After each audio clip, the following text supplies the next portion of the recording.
Hello Windows 11 users. Want to boost your system's speed? I'll guide you through using advanced system settings to speed up Windows 11. Let's optimize your experience.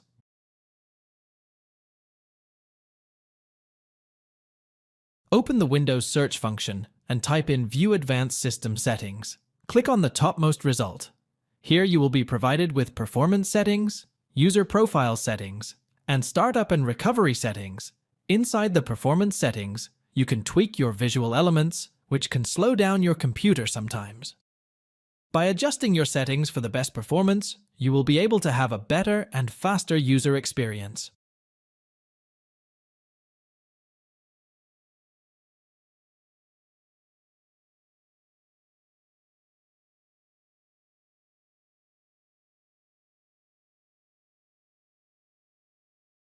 Under the User Profile settings, you will be able to see your profiles and copy them or change their type. Inside the Startup and Recovery Settings section, you can change what your PC will do after a system failure, such as automatically restarting itself.